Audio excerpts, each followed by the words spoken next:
Hello everyone, এডুব্লিউএমসি learning প্ল্যাটফর্মে সকলকে আবারও স্বাগত জানাই। আমি গৌরাঙ্গ মাঝি এবং বিগত যে পশ্চিমবঙ্গ সেট পরীক্ষা 15ই ডিসেম্বর আয়োজিত হয়েছিল, তার প্রশ্ন আমরা 16ই ডিসেম্বর পুঙ্খানুপুঙ্খভাবে আলোচনা করেছি, পেপার 1-এর প্রশ্ন। এবং সেখানে আমি আলোচনা করতে গিয়ে আমি বলেছিলাম যে 13টি যে আমাদের লজিক্যাল রিজনিং এবং ডেটা ইন্টারপ্রিটেশন থেকে প্রশ্ন রয়েছে, সেই প্রশ্নগুলি আমি আলোচনা করব না। আজকের সেশনটা সেই প্রশ্নগুলি আলোচনার সেশন এবং এখানে আমাদের এক্সপার্ট ফ্যাকাল্টি স্নেহময় স্যার, তিনি সমস্ত প্রশ্নগুলির পুঙ্খানুপুঙ্খ আলোচনা করেছেন, বুঝিয়ে দিয়েছেন কিভাবে কোনটা হয়েছে। ফলে আশা করব এই সেশনটার থেকে তোমরা উপকৃত হবে। এবং বিগত যে লাইভ সেশনটি তোমরা এখনও যারা দেখোনি, তারা অবশ্যই লাইভে গিয়ে বিগত লাইভটিকে দেখে নাও। আর ডেসক্রিপশন বক্সে তার লিঙ্কও থাকবে। সেখানে শুধুমাত্র প্রশ্নগুলোকে কোনটা ঠিক উত্তর সেটা বলেই ছেড়ে দেওয়া হয়নি, বরং কোনটা ঠিক উত্তর, কেন ঠিক উত্তর বলে বাছা হচ্ছে, সে সমস্ত বিষয় নিয়ে আলোচনা হয়েছে। এবং তারই সূত্র ধরে আগামী যে নেট পরীক্ষা, সেখানের জন্য কিছু সাজেশনও আমি ওখানে দিয়ে রেখেছি। ফলত তোমরা ভিডিওগুলোকে অবশ্যই দেখবে, যদি উপকৃত হও অবশ্যই কমেন্টে সেটা তোমরা জানাবে। আর আমি আরেকটি প্রস্তাব বিগত লাইভে করেছিলাম, সেটা হচ্ছে আমরা চাইছি যে কিছু পিওয়াইকিউ আলোচনার সেশন আনতে। তো সেটা তোমরা যদি চাও তাহলে অবশ্যই আমরা আয়োজন করব।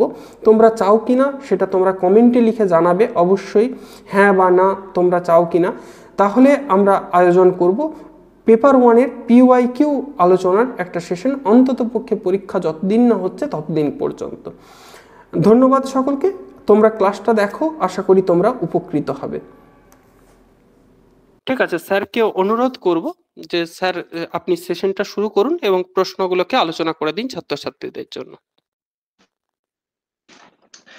হ্যাঁ, নিশ্চয়ই। সকলেরই আশা করছি পরীক্ষা ভালোই হয়েছে। তো এবার আমরা পরীক্ষায় দেখলাম যে প্রশ্নে কিছু পরিবর্তন করা হয়েছে। তো আমাদের কাছে যে তোমরা যে পরীক্ষাটি দিয়েছো কালকে, সেইখানটাতে আমরা এবার ডিআই দেখেছি। ডিআই এ কিছু চেঞ্জ এসছে।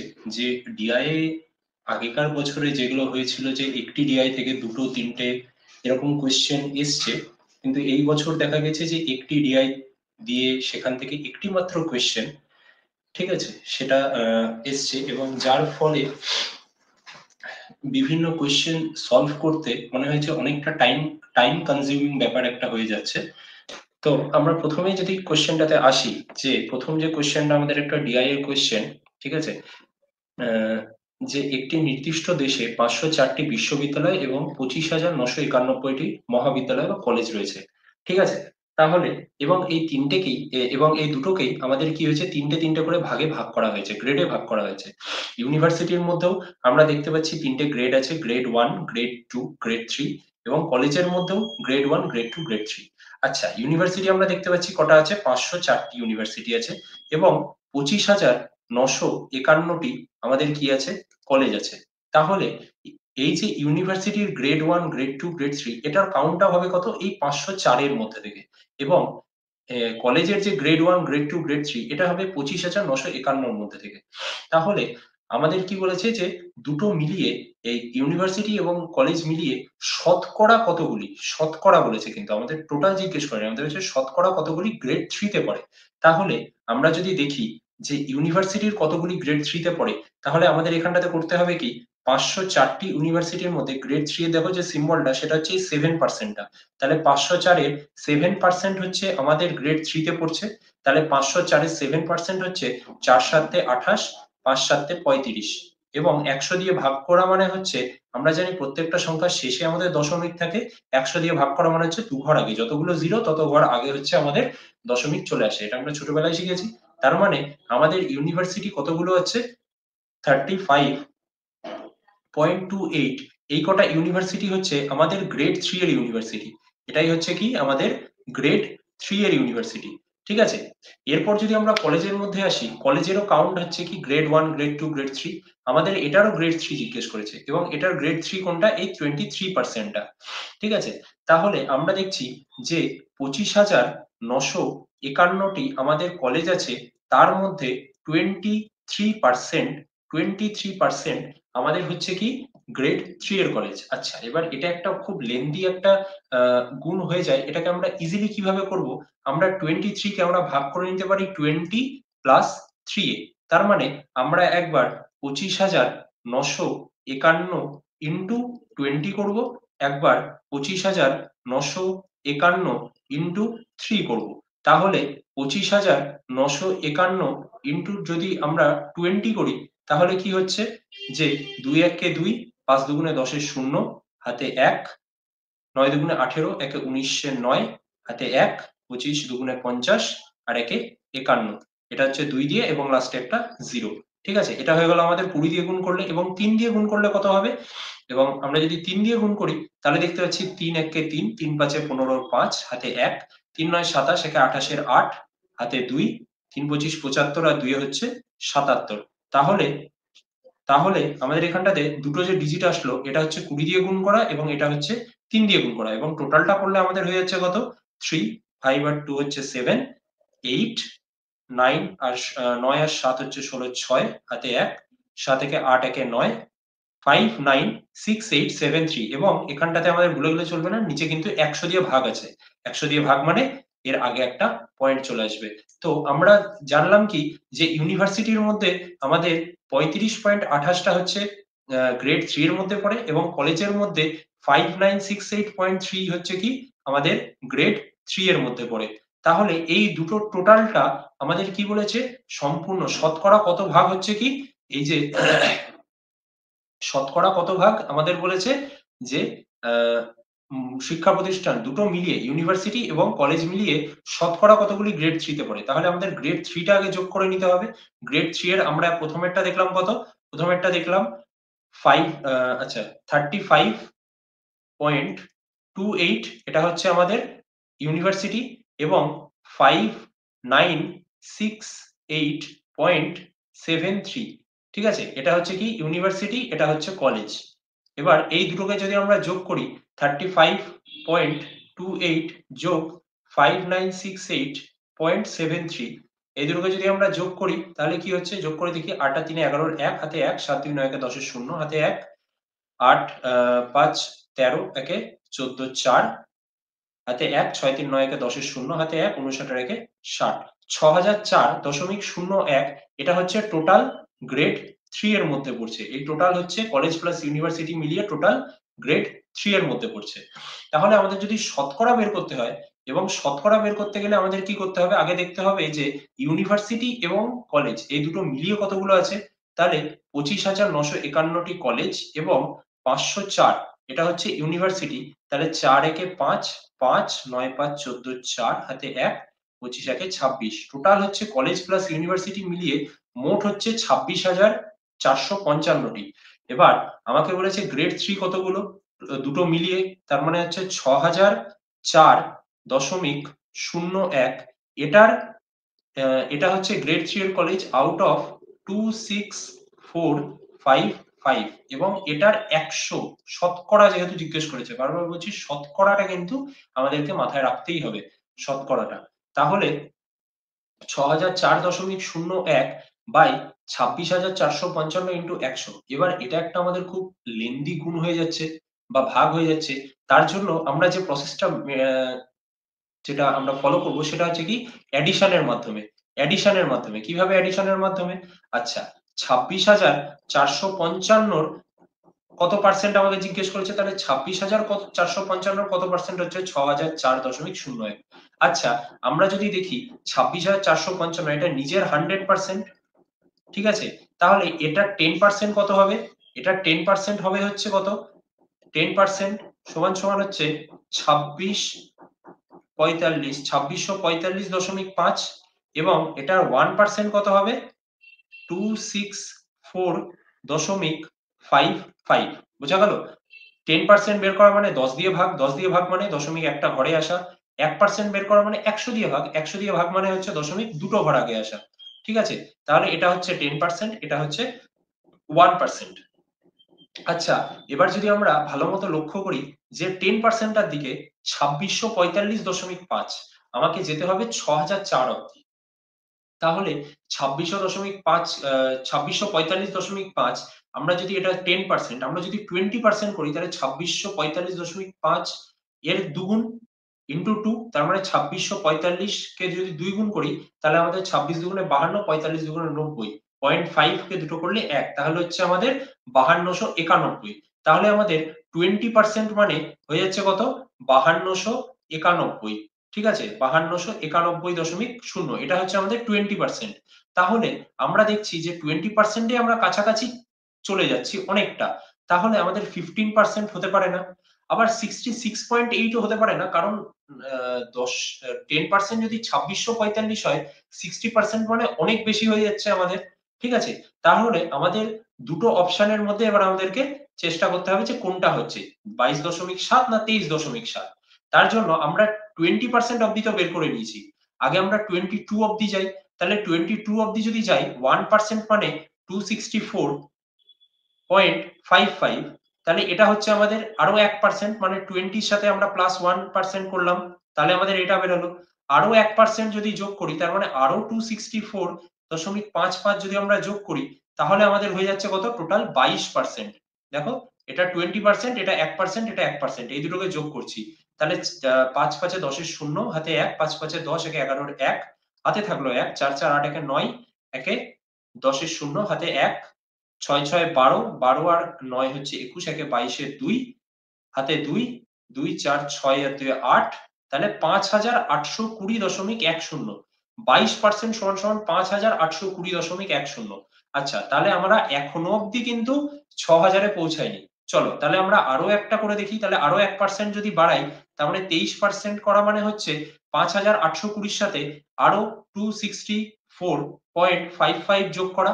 তাহলে 264.55 যোগ করলে এখানটাতে 55 10 65 হয়ে গেল, এখানটাতে 4, 6 আর 2 8, 8 আর 2 10 এর 0, হাতে 1, 6084, কিন্তু আমাদের তো আছে 6004, আমরা এখানটাতে পেয়ে গেছি 6084, তার মানে 23% যদি আমরা বের করি, যদি এটা 23% হয় তাহলে এটা মানে এক্সেস হয়ে যাচ্ছে, আবার 22% এ কম হয়ে যাচ্ছে, তার মানে যে পার্সেন্টেজটা হবে সেটা 22 আর 23% এর মাঝামাঝি মিডিল কোনো একটা পার্সেন্টেজ হবে।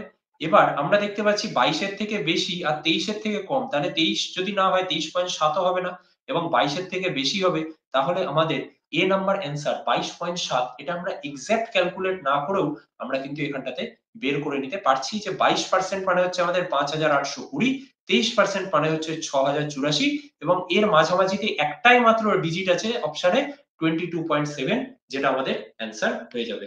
এটার মাধ্যমে কিন্তু আমরা সম্পূর্ণ গুণ ভাগ সবকে অ্যাভয়েড করে শুধুমাত্র অ্যাডিশন মেথডের দ্বারা পার্সেন্টেজের যে অ্যাডিশন মেথড আছে, আমরা সেটার মাধ্যমে কিন্তু আমরা এই অ্যান্সারটাকে বের করে দিচ্ছি। চলো, বোঝা গেছে আশা করছি। তারপরে আমরা নেক্সট অঙ্কে যাই, বলছে the data given in the following table. আচ্ছা, নিম্নলিখিত তালিকায় দেওয়া ডেটা এবং গৃহস্থ পরিবারের মাসিক বাজেটের সংক্ষিপ্ত পরিসংখ্যান। মাসিক বাজেটের সঞ্চয় বহির্ভূত সম্ভাব্য শতাংশ। সঞ্চয় বহির্ভূত সম্ভাব্য শতাংশ, তাহলে সঞ্চয় বহির্ভূত সম্ভাব্য শতাংশ মানে হচ্ছে যে, আচ্ছা এই যে টোটালটা যে তার, এই টোটালটা হচ্ছে তার ইনকাম।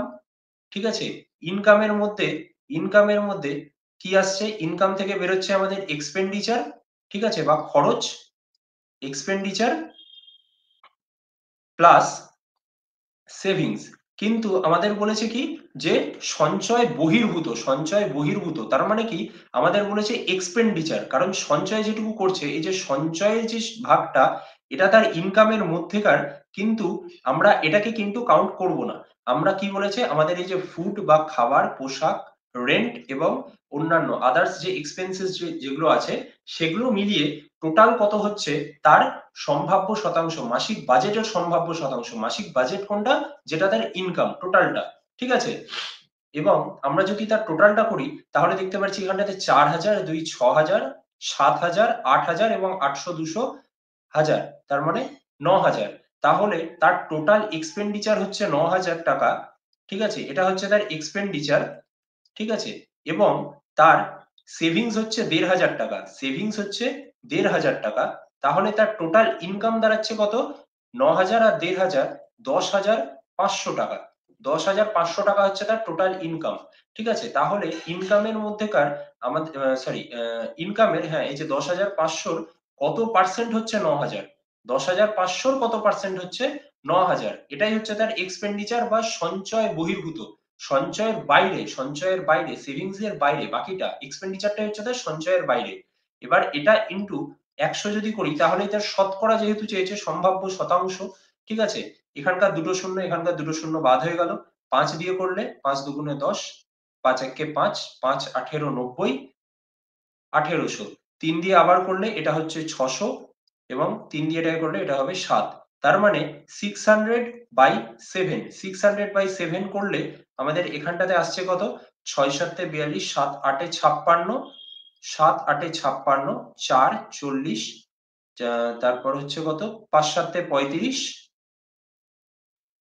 তারপর 5 0, তার মানে এখান থেকে আরেকটু কিছুটা যাবে, তার মানে কতটা যাবে যে 85 পয়েন্ট সামথিং হবে, 85 পয়েন্ট সামথিং মানে 10% বাদ, 14% বাদ, 81% বাদ, 85 পয়েন্ট কিছুটা, মানে যেহেতু সম্ভাব্য বলেছে অ্যাপ্রক্সিমেট, আমাকে এক্সাক্ট বলেনি, আমার কাছে অ্যাপ্রক্সিমেট চেয়েছে, তাই জন্য 85 পয়েন্ট কিছু সমান সমান আমরা 86% এটাকে অ্যান্সার করে দিতে পারবো। এটা খুবই একটা ইজি, কিন্তু এখানটাতে আমাদের বারবার এখানটাতে কিন্তু ওয়ার্ডের খেলা আছে একটা, সঞ্চয় বহির্ভূত এই শব্দটা কিন্তু আমাদেরকে এখানটাতে খুব ফার্মলি কিন্তু মাথায় রাখতে হবে যে কি আমাদের কোশ্চেনটা করেছে।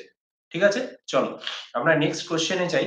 নেক্সট কোশ্চেন এরপর আমাদের কাছে যেটা আছে সেটা হচ্ছে যে এই কোশ্চেনটা, যে একটি সার্ভে 300 উত্তরদাতাকে জিজ্ঞেস করা হয়েছিল তাদের নিজস্ব যানবাহন আছে কিংবা নেই, যদি হ্যাঁ হয় তাদের পুনরায় জিজ্ঞেস করা হয়েছিল যে তাদের গাড়ি বা স্কুটার দুটোই আছে কিনা।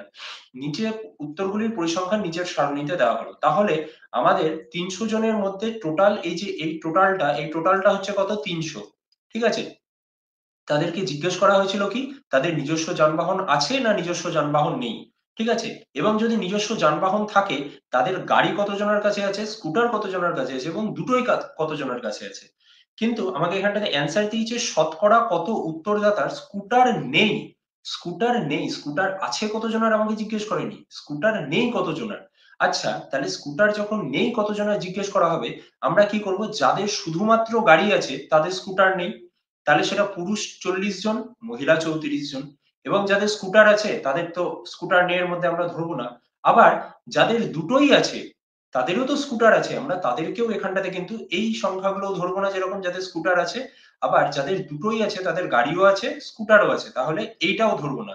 কত উত্তরদাতা স্কুটার নেই, এবার যাদের নিজস্ব যানবাহনই নেই তাদের তো গাড়িও নেই স্কুটারও নেই, তাহলে তারাও কিন্তু এই কাউন্টিং এর মধ্যে চলে আসছে আমাদের। ঠিক আছে, তাহলে যাদের শুধুমাত্র গাড়ি আছে, শুধুমাত্র যাদের অনলি কার যাদের আছে, ঠিক আছে, আর নো ভেহিকেল যাদের, কোনো ভেহিকেলই যাদের নেই, তাহলে এই দুটোই শুধুমাত্র কিন্তু আমরা কাউন্ট করব। তাহলে 40 প্লাস 34, যাদের শুধুমাত্র গাড়ি আছে পুরুষ এবং মহিলা মিলিয়ে টোটাল হচ্ছে 74, এবং যাদের নিজস্ব যানবাহন নাই 50 আর 20 মিলিয়ে টোটাল হচ্ছে 70। তাহলে এই যে টোটাল 144 মানুষ, এই 144 জন যে আছে, এদের কি, এদের গাড়িও নেই, এদের স্কুটারও নেই, সরি, হ্যাঁ এদের স্কুটার নেই, সরি গাড়ি নেই না, এদের গাড়ি আছে কারো কারো কারো গাড়ি বা স্কুটার কিছুই নেই, তাহলে তাদের স্কুটার নেই এই ক্যাটাগরির মধ্যে কিন্তু তারা পড়ে যাচ্ছে। তাহলে এই যে 144টা কতজন শতকরা কতজনের মধ্যে বলেছে, তাহলে 144, এবার টোটালটার মধ্যে আমরা বেস ভ্যালু জানি কি, টোটালটা যেটার মধ্যে থেকে আমরা কাউন্ট করছি মানে 300, ঠিক আছে, ইনটু শতকরা বলেছে তার মানে 100, তাহলে 100 দিয়ে এটাকে কাটলে হবে 3, 3 দিয়ে যদি এটাকে করি 3 4 12, 3 8 24, তাহলে শতকরা 48% মানুষের কি স্কুটার নেই। এটা হয়ে গেল আমাদের অ্যান্সার। এই জায়গাটাতে কিন্তু আমাদের বারবার মাথায় রাখতে হবে যে যাদের শুধুমাত্র গাড়ি আছে তাদের তো স্কুটার নেই, এবং যাদের গাড়ি বা স্কুটার কিছুই নেই তাদেরও স্কুটার নেই। ঠিক আছে, তাহলে শতকরা কত উত্তরদাতা স্কুটার নেই যখন জিজ্ঞেস করবে তখন কিন্তু আমাদের এই দুটোকে শুধুমাত্র কাউন্ট করতে হবে। ঠিক আছে, চলো এরপর চলে যাই আমরা নেক্সট কোশ্চেনে। নেক্সট কোশ্চেন আছে আমাদের এই সংখ্যাটা 21, মিসিং নাম্বার আমাদেরকে বের করতে দিয়েছে। ঠিক আছে, বলছে প্রদত্ত বিকল্প অনুযায়ী রেখাচিত্র থেকে অনুক্ত সংখ্যাটি সন্ধান করুন। ঠিক আছে, এবার কি বলেছে, আমাদেরকে 4টে ভাগ করে দেওয়া হয়েছে এবং সেই 4টে ভাগের মধ্যে থেকে আমাদের কোনো একটা সংখ্যার খেলা এর মধ্যে দেওয়া আছে। যেরকম আমরা যদি দেখি এই প্রথম ভাগটা থেকে, এই প্রথম যদি ভাগটা আমরা দেখি, তাহলে দেখছি এখানে 7 আছে, এখানে 5 আছে, এখানে 144 আছে। তাহলে 7 এবং 5 যোগ করলে 12 এবং এই 12 যদি আমরা স্কোয়ার করি তাহলে চলে আসছে কত? 144। বোঝা গেল? তাহলে আমরা কি করছি? বাইরের যে সংখ্যা দুটো আছে এটাকে যোগ করছি এবং সেই সংখ্যাটার স্কোয়ার করছি, তাহলে এই ভেতরের সংখ্যাটা আমার আসছে। চলো পরেরটা মিলিয়ে দেখি আসছে কিনা। বাইরের সংখ্যা হচ্ছে 3, 4। এই 3 আর 4 মানে 7 এবং 7 এর স্কোয়ার হচ্ছে 49। এখানে 5, এখানে 1 যোগ করলে 6, 6 এর স্কোয়ার হচ্ছে 36। সেম ভাবে আমরা এখানটাতেও করব। এখানে 8, এখানে 2, 8 আর 2 হচ্ছে 10 এবং তাদের স্কোয়ার, 10 এর স্কোয়ার করলে চলে আসছে আমাদের 100। এই জায়গায় কিন্তু স্কোয়ার এর ভ্যালুটা জানতে হবে আমাদের। আমরা যদি স্কোয়ারের ভ্যালু যদি না জানি তখন কিন্তু আমাদের এই ক্যালকুলেশনে সময় সাপেক্ষ একটা ব্যাপার হয়ে যাবে। তাই জন্য স্কোয়ারের ভ্যালু মুখস্থ কিন্তু সব সময় রাখতে হবে। যেটা আমরা ক্লাসেও সবসময় বলি যে স্কোয়ারের ভ্যালু আমাদেরকে মুখস্থ রাখতে হবে, কিউবের ভ্যালু আমাদেরকে মুখস্থ রাখতে হবে। ঠিক আছে? চলো তাহলে এটা খুবই একটা সুন্দর মিসিং ক্যারেক্টার একটা ছিল ডায়াগ্রামের মধ্যে থেকে। এর পরবর্তীতে আমাদের চলে আসছে যে একটি অ্যালফাবেটিক্যাল সিরিজ, যেখানটাতে বলছে যদি পপুলারকে এইভাবে লেখা হয়, এই কোডে লেখা হয়, তাহলে এটা কার কোড? ঠিক আছে? তাহলে এখানটাতে যদি দেখি আমরা POPULAR, এটাকে একটা কোডে লেখা হয়েছে। সেই কোডটা কি? QPQVMBS। আচ্ছা, প্রথমেই আমরা দেখব কি, এটাতে যাওয়ার আগে আমরা দেখব যে এখানটাতে কি ব্যাপারটা হয়েছে। আচ্ছা, আমরা দেখছি কিউ এর পরের সংখ্যা হচ্ছে পি, এর পরের সংখ্যা কিউ, ও এর পরের সংখ্যা পি, পি এর পরের সংখ্যা আবার কিউ, আবার কিউ এর পরের সংখ্যা ভি, এল এর পরে এম, এর পরে বি, আর পরে এস। তার মানে উপরের ডিজিট গুলোর সাথে +1 করলে বা তার পরবর্তী ডিজিট গুলো নিলে আমাদের এই কোডটা তৈরি হয়ে যাচ্ছে। ঠিক আছে? তাহলে এবার বলেছে G B N P V T, এই যে কোডটা, এটা কোন শব্দের মাধ্যমে, এই কোন শব্দকে আমরা যদি কোডে লিখি তাহলে এই কোডটা আসছে। তাহলে আমাদের এখানটাতে কিন্তু কোডটা দিয়ে দিয়েছে। তার মানে আগেরবার আমাদের সংখ্যার থেকে কোড বের করতে গেলে কি করতে হচ্ছিল? পরেরটা নিতে হচ্ছিল। এবার কোড থেকে যদি আমাদের সংখ্যায় যেতে হয় কি করতে হবে? আগেরটা নিতে হবে। তাহলে কি করব আমরা? এখানটাতে জি এর আগেরটা নেব। তাহলে জি এর আগে হচ্ছে এফ, এর আগেরটা, বি এর আগেরটা হচ্ছে এ, এন এর আগেরটা হচ্ছে এম, পি এর আগেরটা হচ্ছে ও, ভি এর আগেরটা হচ্ছে ইউ এবং টি এর আগেরটা হচ্ছে এস। তাহলে আমাদের শব্দটা আসছে FAMOUS বা ফেমাস। এই যে শব্দটা, এটা কিন্তু আমাদের মানে অ্যান্সার হয়ে যাবে। কি করলাম এখানটাতে? আমাদের এখানটাতে বলেছে শব্দ থেকে কোডে আসতে গেলে আমরা পরের সংখ্যাটা নিচ্ছি, কোড থেকে শব্দে যেতে গেলে কি করব? কোডের আগের সংখ্যাটা নেব। তাহলে অ্যালফাবেট, অ্যালফাবেট +1 বা অ্যালফাবেটের নেক্সট অ্যালফাবেট করলে আমাদের কি চলে আসছে? কোড চলে আসছে। এবার তাহলে যদি আমরা কি করি? কোড -1 করি তাহলে আমাদের কি চলে আসবে? অরিজিনাল অ্যালফাবেটটা চলে আসবে। ঠিক আছে? বোঝা গেছে? বেশ। চলো আমরা নেক্সট এরটা দেখি যে এটাও আছে একটা কি? মিসিং লেটারের দেওয়া আছে। আচ্ছা, মিসিং লেটারের যদি দেওয়া থাকে এই জায়গাটাতে আমাদেরকে জানতে হবে এ থেকে জেড অবধি কোন সংখ্যাটা কার অপোজিটে পড়ছে। ঠিক আছে? এবার আমরা যদি এখানটাতে দেখি যে আমরা যদি লিখি A B C D E F G H I J, এইভাবে যদি আমরা সবকটাকে লিখি, ঠিক আছে? এখানটাতে জায়গা একটু কম হচ্ছে। ঠিক আছে? আমরা যদি এই জায়গাটাতে লিখি A B C D E F, এইভাবে যদি লিখতে থাকি আমরা, এম হচ্ছে আমাদের মাঝখান এবং এম এর পরে হচ্ছে এন, এইভাবে আবার আমরা যাব, তাহলে দেখছি এর অপোজিট লেটার আসবে জেড, বি এর অপোজিট লেটার আসবে ওয়াই, সি এর অপোজিট লেটার আসবে এক্স, ডি এর অপোজিট লেটার আসবে ডাব্লু। ঠিক আছে? এইভাবে আমাদের আসছে। এবার আমরা যদি এতটুকু মানে দেখি, আমরা যদি এতটুকু এরটা ভি, এইভাবে আমরা যদি এতটুকু দেখি, আমরা দেখো এর পরে কি আসছে? জেড আসছে। তার মানে তার অপোজিট লেটারটা এখানটাতে আসছে। ঠিক আছে? আমাদেরকে কি করতে হবে? ক্রস এইভাবে যেতে হবে। এইখানটাতেও একটা ক্রস আসছে, ঠিক আছে, এবং এই জায়গাটাতেও দেখো সেই সেম ক্রস জিনিসটা আসছে। আমরা যদি এখানটাতে অন্য দাঁড়াও, অন্য একটা কালি আমরা ইউজ করে তোমাদেরকে দেখিয়ে দিচ্ছি যে এর পরে কি আসছে, জেড আসছে, জেড এর পরে বি, বি এর পরে ওয়াই, ওয়াই এর পরে সি, সি এর পরে এক্স, এক্স এর পরে ডি, তারপর ডাব্লিউ, তারপর ই, তারপরে ভি।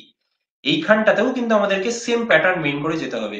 এ, তারপরে জেড, জেড এর পরে কি আসছে, বি, জেড এর পরে দেখো বি এসছে, এবং এর পরে আবার একদম প্রথমটাতে বি এর পরে বি এর অপোজিট ওয়াই, ওয়াই এর পরে বি এর অপোজিট ওয়াই, ওয়াই এর পরে সি, সি এর অপোজিট এক্স, এক্স এর পরে কি আসছে, এক্স এর পরে আবার ডি। তার মানে এখান থেকে যে এই জায়গাটাতে এটাতে হয়ে যাবে আমাদের ডি, ডি এর পরে কি আসছে, ডি এর পরে তার অপোজিট ডাব্লু, ডাব্লুর পরে ই। তাহলে আমাদের এই জায়গাটাতে অ্যান্সার হয়ে যাবে কি, ডি। এই জায়গাটা বুঝলে? এটার জন্য আমাদেরকে অ্যালফাবেটিক্যাল সিরিজের অপোজিট ভ্যালু গুলো মনে রাখতে হবে। এর অপোজিট জেড, বি এর অপোজিট ওয়াই, সি এর অপোজিট এক্স। এই যে ভ্যালুগুলো, এই ভ্যালুগুলো আমাদেরকে সবসময় মনে রাখতে হবে। এবং আমরা দেখছি কি, দেখো এইখানটাতেও একটা জেড জেড প্যাটার্ন তৈরি হচ্ছে, এবং এইখানটাতেও আমাদের কিন্তু একটা জেড এর মতো প্যাটার্ন এই জায়গাটাতে তৈরি হয়েছে। আমাদের কিন্তু এই প্যাটার্নটাকে মেনটেন করেই আমাদেরকে অ্যান্সারটা করতে হবে, এবং এটার অ্যান্সার হবে কি, ডি। ঠিক আছে, অপশন বি, অ্যান্সার ডি। চলো 23 নম্বর কোশ্চেন হয়ে গেল। এর পরেরটা, এর পরেরটা বলছে আবার একটা মিসিং ক্যারেক্টার। মিসিং ক্যারেক্টার এখানটাতে কি বলছে, এখানটাতে একটা সার্কেলের মধ্যে চারটে পার্ট করে দেওয়া হয়েছে, যেখানটাতে উপরের সার্কেলে দুটো, নিচের সার্কেলে দুটো দেওয়া আছে, এবং এটার মধ্যে কোনো একটা কানেক্টিং কোনো একটা ডট আছে যেটা আমাদেরকে মেলাতে হবে। আচ্ছা, আমাদের প্রথমে আগে কোশ্চেন দেখতে বলেছে এইখানকার, মানে এই পার্টটায় অ্যান্সার কত হবে। আচ্ছা, আমরা যদি দেখি এখান থেকে যদি আমরা শুরু করি, তাহলে দেখছি আমরা এখানে 5 আছে, এখানে 4 আছে, এখানটাতে 9 আছে। আচ্ছা, 5 যোগ 4 করলে তো 9 হয়, ঠিক আছে, তাহলে 29 কি করে আসবে? 5 যোগ 4 করলে 9। আচ্ছা, 5 গুণ 4 করলে, 5 গুণ 4 করলে 20, আর যোগ 9 করলে কিন্তু 29 চলে আসছে। তার মানে আমরা কি করলাম, ফার্স্ট সার্কেলের এটাকে যদি আমরা 1 দিই, এটাকে যদি 2 দিই, এটাকে যদি 3 দিই, এটাকে যদি 4 দিই, তাহলে আমাদের প্যাটার্নটা কি আসছে, 1 into 2 যোগ 3 সমান সমান 4। তাহলে আমাদের 4 বের করতে গেলে কি করতে হবে, 1 into 2 কে এক নম্বরের আর 2 নাম্বারটাকে গুণ করতে হবে। একে আছে 5, 2 এ আছে 4, এবং তার সাথে 4 5 এ কত হলো 20, এবং তার সাথে 3 এর যে ডিজিটটা আছে, 3 নাম্বার ঘরের যে ডিজিটটা 9, সেটাকে যোগ করতে হবে। ঠিক আছে, তাহলে আমাদের 4 নম্বর ঘরের ডিজিট 29টা বেরিয়ে যাবে। ঠিক আছে, সেম ভাবে আমরা এখানটাতে দেখি 1 আর 2 নম্বর ঘরেরটা যদি যোগ করি, 3 8 এ 24, এবং তার সাথে 11 যদি যোগ করি, তাহলে চলে আসছে আমাদের 35। 24 আর 11 হচ্ছে 35।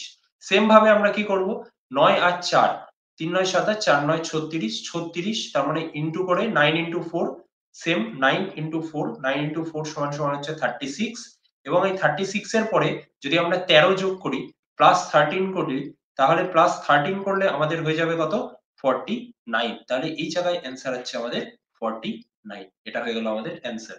বুঝতে পারলে? 1 নম্বর ঘর আমরা এটাকে মার্ক করলাম 1, এটাকে মার্ক করলাম 2, এটাকে মার্ক করছি 3, এটাকে মার্ক করছি 4। তাহলে 1 into 1 into 2, 1 এর ঘরের সংখ্যা into 2 এর ঘরের সংখ্যা, এটাকে গুণ করে গুণফলের সাথে 3 এর ঘরের সংখ্যা যোগ করলে আমাদের 4 নম্বর ঘরের সংখ্যাটা চলে আসছে। এটাই হচ্ছে একটা মিসিং ক্যারেক্টার। ঠিক আছে? এটাও খুব বুদ্ধি খাটানোর মতো, এবং একটু ভালো করে নাম্বারস গুলোকে অবজার্ভ করলে কিন্তু এই অ্যান্সার গুলো খুব ইজিলি দিয়ে দেওয়া যাবে। ঠিক আছে? চলো এর পরেরটা দেখি। বলছে এটাও একটা অ্যালফাবেটিক্যাল সিরিজের মধ্যেই, বলছে কোনগুলি find out the odd one. ঠিক আছে, অড ওয়ান যেটা অন্যগুলোর থেকে আলাদা। আচ্ছা, প্রত্যেকটার মধ্যে একটা সিরিজ আমাদের দেখতে পাচ্ছি, প্রত্যেকটাতে একটা পরপর পরপর সিরিজ আছে। ঠিক আছে, আমরা দেখি এবার কতটা হচ্ছে। আচ্ছা, ই এফ জি, তার মানে ই এর পরে +2 করছি তবে জি আসছে। ঠিক আছে, জি এর পরে ই F G, H I J, তার মানে জি এর সাথে +3 করছি, তারপরে আসছে জে, এবং EF G H I J, তারপরে জে এর পরে ইমিডিয়েট তার পরেরটা কে। ঠিক আছে, তার মানে এটা আমাদের এই প্যাটার্নে হচ্ছে। আচ্ছা, P Q S T, P এর ইমিডিয়েট পরেরটাই হচ্ছে কিউ।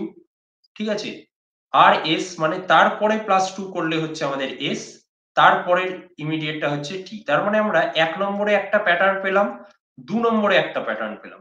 এবার আমাদের 3 নম্বরটা দেখতে হবে। 3 নম্বর কি, আই তারপর K, I J K. I J K, এখানটাতেও দেখো আমরা কি করছি, আই এর পরে +2 মানে দুটো ঘর যদি যাই, আই জে কে আসছে, কে এল এম এন, তার মানে এখানটাতে একটা +3 করলে আমাদের এখানটাতে আসছে এন এবং এন এর পরে আসছে ও, তার মানে 1 নম্বর আর 3 নম্বরটা সেম। ঠিক আছে, 4 নম্বরটাও আমরা দেখি, এম, এম এর থেকে ও কি করে আসবে, এম +2 এন ও, তাহলে 4 নম্বরে কি হচ্ছে, এম +2 সমান সমান ও আসছে, ও এর পরে +3 করি যদি আমরা, তারপরে আসছে আর, এবং আর এর পরেরটা হচ্ছে এস, তার মানে 1, 3 আর 4 সেম প্যাটার্ন ফলো করছে, কিন্তু 2 নম্বরটা একটা ডিফারেন্ট প্যাটার্নে হচ্ছে, তাই জন্য এটাই হচ্ছে অড ওয়ান। ঠিক আছে, তাহলে আমরা দেখছি কি ই পি কিউ এখানটাতে পরপর এই জায়গাটাতেই কিন্তু আমাদের এতটুকু দেখলেও কিন্তু আমাদের অ্যান্সারটা হয়ে যেত।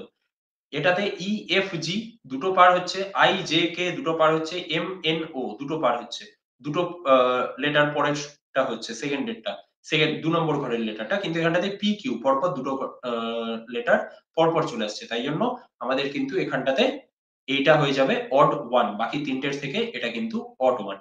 ঠিক আছে, চলো 25 নম্বর শেষ, এবার আসছি 26 নম্বরে। বলছে in a group of cows and beans, আচ্ছা একটি গাভী এবং মুরগির দলে পায়ের সংখ্যা মাথার সংখ্যার দ্বিগুণ থেকে 14 বেশি। পায়ের সংখ্যাটা হচ্ছে কি মাথার সংখ্যার দ্বিগুণ থেকে 14 বেশি। ঠিক আছে, আচ্ছা একটা গরুরও মাথা থাকে কটা, একটা গরুর মাথা থাকে কটা, একটা, একটা মুরগিরও মাথা থাকে একটা, কিন্তু একটা কাউয়ের, একটা কাউ তার পা হচ্ছে 4টা, আর একটা হেন তার পা হচ্ছে 2টো, তাহলে আমাদেরকে এর মধ্যেকারই যে ডিফারেন্সটা সেটা বের করতে দিয়েছে।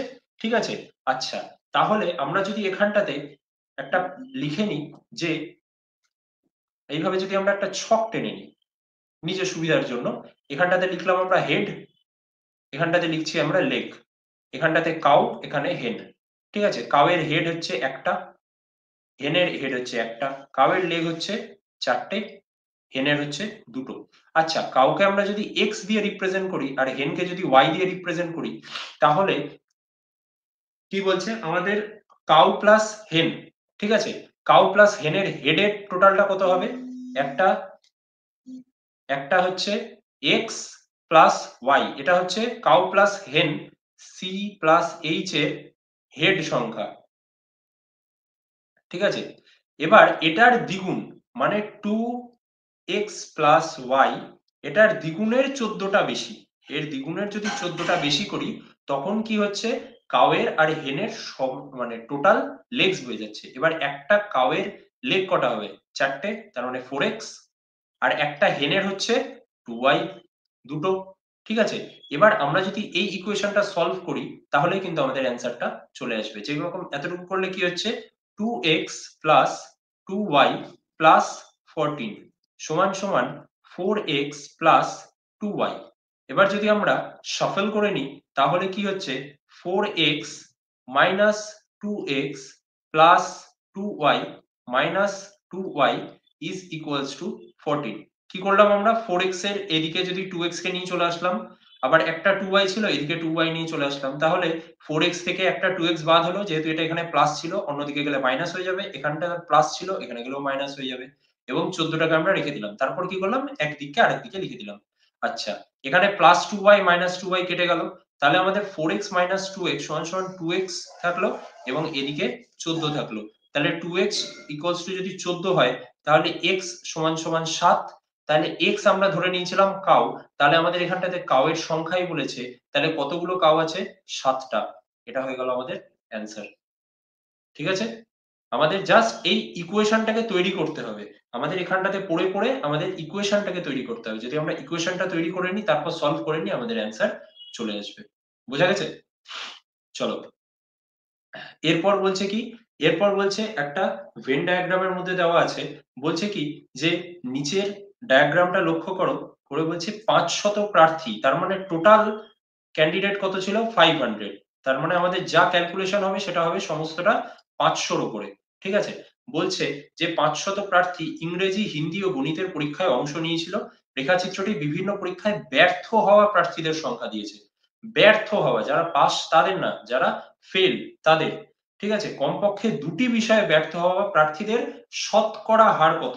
ঠিক আছে, কমপক্ষে দুটি বিষয়ে। আচ্ছা, কমপক্ষে দুটি বিষয় মানে আমরা দেখছি এখানটাতে 30 আছে, এখানটাতে 50 আছে, এখানটাতে 75 আছে।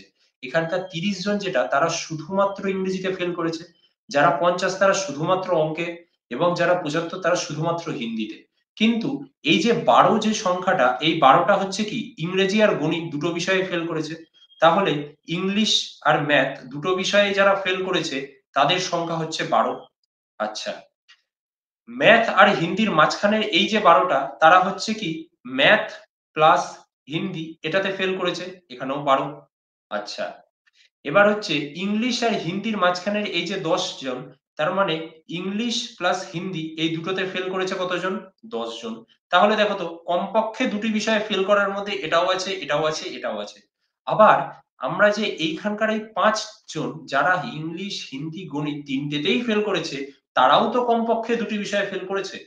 তার মানে ইংলিশ, হিন্দি আর ম্যাথ এই তিনটেতে ফেল করেছে যারা, তাদের সংখ্যা হচ্ছে 5। তার মানে এর যদি আমরা টোটাল করি, ঠিক আছে, তাহলেই আমাদের চলে আসছে কমপক্ষে অন্তত দুটি বিষয়ে কতজন ফেল করেছে। তাহলে এখানে 12, 12 24, 10 34, 5 39, টোটাল হচ্ছে 39 জন এমন আছে যারা কমপক্ষে দুটি বিষয়ে ফেল করেছে। এবং এই 39 জন কতর মধ্যে? এই 39 জন হচ্ছে 500র মধ্যে। এবং আমাদের যেহেতু বলেছে শতকরা হার কত, তাহলে আমরা ইনটু কত করব? 100, এবং 100 দিয়ে এটাকে কাটলে হবে 5, 5 দিয়ে 39 কে কাটলে হবে 7.8। তাহলে এটা হয়ে গেল আমাদের আনসার। ঠিক আছে, এখানটাতে কিন্তু 0.078 এই অ্যান্সারটাও দেওয়া আছে। যদি আমরা 100 দিয়ে ভাগ না করি, 39/500 করে দিই, তাহলে কিন্তু আমাদের এখানটা দেবে। কিন্তু আমাদের যেহেতু এখানে শতকরা হার চেয়েছে, সব সময় কিন্তু এখানটাতে যে what is the percentage of the candidates, এই যে পার্সেন্টেজ যেহেতু বলেছে, তাই জন্য কিন্তু আমাদের 100 দিয়ে গুণ করতেই হবে। 100 দিয়ে গুণ না করলেই কিন্তু আমাদের মানে অ্যান্সারটা কিন্তু ভুল হয়ে যাবে। এখানটাতে কনফিউজ করার জন্যই কিন্তু এই অ্যান্সারটা দেওয়া হয়েছে, কিন্তু এই অ্যান্সারটা কিন্তু ভুল। আমাদের এই অ্যান্সারটাই হচ্ছে ঠিক। তাহলে আমাদের অ্যান্সার হবে 7.8%। ঠিক আছে, বেশ। এরপর আসছে কি, নিচের চিত্রে কতগুলি ত্রিভুজ রয়েছে। ঠিক আছে, এইটাও একটা খুব মনোযোগ দিয়ে করার মতো একটা আহ অঙ্ক টাইপেরই। ঠিক আছে, কিন্তু এটা রিজনিং এর মধ্যেই বলা যায়। ঠিক আছে, তো আমরা এটাকে জাস্ট সিম্পলি দেখি। আমরা এখানটাতে 1 2 3 4 5, পাঁচটা তো দেখতেই পাচ্ছি, এবং তার মানে 5টা তো আছেই। এই 5টার বাইরে আর কতগুলো আছে? এই 5টা তো একদম ইজি যে হ্যাঁ এই 5টা তো আছেই। তার মানে 5টা তো হয়ে গেল, 5টা ত্রিভুজ তো আছে। 5-এর বেশি আছে কি? চলো এরপর দেখি আমরা যে 5-এর বেশি আদৌ আছে কিনা। তাহলে আমরা এই যে প্রত্যেকটাতে একটা ভি তৈরি হচ্ছে, আমরা এই ভি গুলোর দিকে নজর রাখি। যদি আমরা এই ভি এর এই যে পয়েন্টটা, এই পয়েন্টটার থেকে দেখো একটা ত্রিভুজ তৈরি করতে পারছি, তার মানে আমাদের আরো একটা হলো। আচ্ছা, তারপর আবার কি, তারপর যদি আমরা দেখি আরেকটা ভি হচ্ছে এখানে আছে, আরেকটা ভি হচ্ছে আমাদের এই জায়গাটাতে আছে। তার মানে এই ভি থেকেও আমরা একটা কি করতে পারি, আমরা এই ভিটা থেকেও আরেকটা এই যে একটা ত্রিভুজ তৈরি করতে পারছি। তার মানে আমাদের আরো একটা হলো। ঠিক আছে, একটা ভি এখান থেকে হলো, এটা 1 নম্বর ভি, এটা 2 নম্বর ভি। ঠিক আছে, চলো এবার 3 নম্বর ভি থেকে দেখি। আমরা 3 নম্বর ভি থেকে, 3 নম্বর ভি থেকে যদি আমরা দেখি, এটা হচ্ছে 3 নম্বর ভি। 3 নম্বর ভি এর এই জায়গাটার থেকে দেখলে আমরা এখান থেকে একটা ত্রিভুজ তৈরি করতে পারছি। ঠিক আছে, তাহলে আমাদের এখানটাতে আরো একটা ত্রিভুজ তৈরি হলো। ঠিক আছে, এবার আরেকটা দেখি। আরেকটা যদি হয়, আমরা এই যে 4 নম্বর ভিটা আছে, এই 4 নম্বর ভি থেকে দেখি, এই 4 নম্বর ভি এর থেকে আমাদের আবার একটা ত্রিভুজ তৈরি হলো। তাহলে আবার একটা হলো। আর আমরা যদি একদম শেষে আরো একটা যে ভি আছে, সেইখান থেকে যদি আমরা লক্ষ্য করি, সেই জায়গা থেকে আমরা যদি লক্ষ্য করি, তাহলে এইখান থেকে আরো একটা ভি, কিন্তু ভি থেকে কিন্তু আরো একটা ত্রিভুজ আমাদের তৈরি হয়ে যাচ্ছে। তাহলে এখানকার আমরা 5টা যে ভিজিবল যে ত্রিভুজ আছে, সেটা তো আমাদের হয়েই গেল, এবং সেটা বাদে আমাদের কি হচ্ছে, আরো 5টা ত্রিভুজ আমাদের কিন্তু তৈরি হচ্ছে। তাহলে 5 6 7 8 9 10, টোটাল হচ্ছে আমাদের কিন্তু 10টা ত্রিভুজ এখান থেকে তৈরি হতে পারছে। আমাদের এটার মধ্যে নিচের চিত্রগুলির মধ্যে কতগুলো ত্রিভুজ আছে? আমাদের অ্যান্সার হয়ে যাবে 10টা। ঠিক আছে, বোঝা গেছে আশা করছি। ঠিক আছে, সবকটা কাউন্ট করছি না, মানে কালিগুলো একসাথে থাকলে বোঝা যাবে না, তাই জন্য আমি এখানটাতে আলাদা আলাদা কালি দিয়ে আমরা বলে দিলাম। ঠিক আছে, তোমরা বুঝতে পারছো আশা করছি। ঠিক আছে, আচ্ছা, এরপর হচ্ছে আমাদের একটা সিলক্স এর কোশ্চেন আছে। সিলক্স এর কোশ্চেন আছে। সিলক্স খুব ইজি জিনিস, কিন্তু বুঝতে পারলে ইজি, অনেকের কঠিন মনে হয়। চলো আমরা দেখি আজকে সিলক্স এর কোশ্চেনে কি আছে। কি বলছে, সব সবুজ নীল বা অল গ্রিন আর ব্লু। আমরা ভেন ডায়াগ্রামের মধ্যে যদি দেখি, এই যে এটাকে যদি গ্রিন ধরি, আমরা অল গ্রিন আর কি বলেছে ব্লু, অল গ্রিন হচ্ছে ব্লু, এবং কি বলেছে অল ব্লু আর অরেঞ্জ, এবং আচ্ছা আমি যদি বলি অল গ্রিন আর ব্লু, ঠিক আছে, তাহলে অল গ্রিন, এই যে অল গ্রিন, এই সম্পূর্ণ গ্রিনটাই হচ্ছে কি ব্লু, সম্পূর্ণ গ্রিনটাই হয়ে যাচ্ছে আমাদের ব্লু, ঠিক আছে, এবং এই সম্পূর্ণ ব্লু কি বলেছে অরেঞ্জ, সম্পূর্ণ ব্লু আমাদেরকে বলে দিয়েছে কি অরেঞ্জ। এটা হয়ে গেল আমাদের চিত্র, এটা হয়ে গেল আমাদের চিত্র অরেঞ্জ, ঠিক আছে। তাহলে আমাদের স্টেটমেন্ট যেটুকু আছে ওই স্টেটমেন্টটুকু আমরা বুঝে গেছি যে সব সবুজ নীল, সব সবুজই হচ্ছে নীলের মধ্যে, এবং সব নীল হচ্ছে কি কমলার মধ্যে, ঠিক আছে। তাহলে এবার কনক্লুশনে আসি। প্রথমটা হচ্ছে কি অল অল ব্লু আর গ্রিন, অল ব্লু আর গ্রিন, আচ্ছা সমস্ত গ্রিনটা ব্লু এর মধ্যে, সমস্ত গ্রিনটা কি ব্লু এর মধ্যে, তাহলে সরি অল ব্লু না, সরি সাম ব্লু আর গ্রিন, তাহলে ব্লু এর কিছু ভাগ, এই যে গ্রিনের যে ভাগটুকু সেটা তো গ্রিন অবভিয়াসলি, ব্লু এর কিছু ভাগ, ব্লু এর এই যে সম্পূর্ণ ভাগটা আছে তার এই ভাগটুকুটা, এই সম্পূর্ণ ভাগের মধ্যেকার এই যে ভাগটুকুটা আছে সেটুকু তো গ্রিন, তাই কি না? তার মানে আমাদের স্টেটমেন্ট ওয়ান যেটা আছে কিছু নীল হচ্ছে সবুজ, এটা হয়ে গেল আমাদের ঠিক, তাই তো? তাহলে বুঝতে পারলে তো যে ব্লু এর মধ্যে যে গ্রিন এর পার্টটুকু আছে সেটুকু তো অবভিয়াসলি গ্রিন, তাহলে সাম সাম ব্লু আর গ্রিন, তাহলে ব্লু এর কিছু ভাগ হচ্ছে গ্রিন, একদম ঠিক। চলো তারপর দেখি আমরা, বলছে সাম অরেঞ্জ আর গ্রিন, আচ্ছা গ্রিনটা হচ্ছে ব্লু এর মধ্যে আছে, ব্লুটা হচ্ছে অরেঞ্জের মধ্যে আছে, তাহলে এই অরেঞ্জের যে সম্পূর্ণ যে ভাগটা, অরেঞ্জের এই সম্পূর্ণ ভাগটার মধ্যেকার যে এই যে গ্রিনের ভাগটা সেটুকুও তো গ্রিন, তাহলে সাম অরেঞ্জ আর গ্রিন, এই স্টেটমেন্ট এই কনক্লুশনটাও তো আমার ঠিক, আমার সম্পূর্ণ অরেঞ্জের মধ্যেকার যে গ্রিনের ভাগটা সেটা হচ্ছে কি গ্রিন। আচ্ছা এবার বলছে সাম গ্রিন আর নট অরেঞ্জ, সাম গ্রিন, এবার গ্রিন টোটালটাই হচ্ছে ব্লু এর মধ্যে, ব্লু গোটাটাই অরেঞ্জের মধ্যে, তাহলে সাম গ্রিন আর নট অরেঞ্জ এটা তো আমরা বলতে পারবো না, এই স্টেটমেন্টটা তো আমাদের ভুল। কারণ কি গ্রিন তো সম্পূর্ণটাই অরেঞ্জের মধ্যে, তাহলে সম্পূর্ণটাই যদি অল, যদি সম্পূর্ণটা যদি অলটা যদি কিছুর মধ্যে থাকে তাহলে তার সাম কোনোভাবেই এইটার বাইরে থাকতে পারবে না, ঠিক আছে। সম্পূর্ণটাই যদি কোনো একটা জিনিসের মধ্যে থাকে তাহলে তার কোনো ভাগই আমাদের সেই বাইরের যে আউটার যে লেয়ারটা তার বাইরে থাকতে পারে না, তাহলে সাম গ্রিন আর নট অরেঞ্জ এইটা কিন্তু আমাদের ভুল হয়ে গেল। এবার বলছে অল অরেঞ্জ আর ব্লু, আচ্ছা অল অরেঞ্জ আর ব্লু, ব্লুটা হচ্ছে অরেঞ্জের মধ্যে, কিন্তু সম্পূর্ণটাই যতটা অরেঞ্জ ততটাই কি ব্লু, এটা কিন্তু আমরা বলতে পারি না। আমরা দেখছি অরেঞ্জ এর কিছুটা ব্লু, ঠিক, কিন্তু সম্পূর্ণটাই কি ব্লু, সেটা কিন্তু ভুল, সম্পূর্ণটা কিন্তু ব্লু না। কিন্তু এখানটাতে যদি বলতো all orange can be blue, যে হতেও পারে অল অরেঞ্জ সম্পূর্ণ যে অরেঞ্জটা সেটা সম্পূর্ণটা ব্লু হতেও পারতো, আমরা তো জানি না এক্সাক্ট কতটা, ঠিক আছে। তাহলে যদি আমাদের বলতো অরেঞ্জ ক্যান বি ব্লু, তাহলে কিন্তু সেই স্টেটমেন্টটা হয়ে যেত, কারণ সেটা কিন্তু পসিবিলিটিতে চলে যাচ্ছে, কিন্তু এখানটাতে কিন্তু কোনো পসিবিলিটি দিচ্ছে না, এখানটাতে ডাইরেক্ট কনক্লুশন দিচ্ছে অল অরেঞ্জ আর ব্লু, একদম ফার্ম। আর নট এগুলো হচ্ছে কি পজিটিভ স্টেটমেন্ট, একদম এক্সাক্ট, যে হ্যাঁ সম্পূর্ণটাই, কিন্তু সেটা কিন্তু আমরা বলতে পারছি না, ঠিক আছে। বেশ, চলো এরপর হচ্ছে আরো একটা কোশ্চেন যেটা হচ্ছে মিসিং নাম্বার, ঠিক আছে। মিসিং নাম্বারের মধ্যে বলছে find the missing number in the following series, ঠিক আছে। আমরা যদি এখানটাতে খুব ভালো মতো লক্ষ্য করি 30 নম্বর কোশ্চেনটাতে আমরা দেখছি 48 থেকে 24 এসছে, 48 থেকে 24 আসতে গেলে কি করতে হবে, ডিভাইডেড বাই 2, 24 থেকে 72 আসতে গেলে কি করতে হবে, ইন্টু 3, 72 থেকে 36 আসতে গেলে কি করতে হবে, ডিভাইডেড বাই 2, 36 থেকে 108 ইন্টু 3। তার মানে আমরা একটা প্যাটার্ন দেখলাম, প্রথমটা থেকে সেকেন্ডেরটাতে গেলে ডিভাইড করতে হচ্ছে, তারপরে গুণ করতে হচ্ছে, ডিভাইড করতে হচ্ছে 2 দিয়ে, তারপরে গুণ করতে হচ্ছে 3 দিয়ে, তারপর আবার ডিভাইড করতে হচ্ছে 2 দিয়ে, তারপরে গুণ করতে হচ্ছে 3 দিয়ে, তার মানে চারটে যখন বেরিয়ে গেল 48 থেকে 2 দিয়ে ভাগ করলে 24, 24 থেকে 3 গুণ করলে 72, 72 থেকে আবার 2 দিয়ে ভাগ করলাম 36, 36 থেকে আবার 3 দিয়ে গুণ করলাম 108, 108 থেকে তাহলে ভাগ গুণ তারপরেরটা অবভিয়াসলি আমরা যদি প্যাটার্নটা মেনটেন করি তাহলে হবে ভাগ, এবং কত দিয়ে ভাগ হবে? 2 দিয়ে ভাগ হবে। তাহলে 108 কে যদি আমরা 2 দিয়ে ভাগ করি আমাদের অ্যান্সার চলে আসছে 54। তাহলে এটাই হয়ে যাবে আমাদের অ্যান্সার। ঠিক আছে? আমরা এটা কিন্তু গোটাটা অবজারভেশনের মাধ্যমে 48 থেকে 24 কি করলাম? 2 দিয়ে ভাগ করলাম, তারপরেরটাতে 3 দিয়ে গুণ, আবার তারপরেরটাতে 2 দিয়ে ভাগ, আবার তারপরেরটাতে 3 দিয়ে গুণ। তার মানে অবভিয়াসলি লাস্টেরটাতে আমাদের যখন একটা সিরিজ মেনটেন করছে তখন সেই সিরিজেই কিন্তু চলবে। তাহলে লাস্টেরটা হবে কত?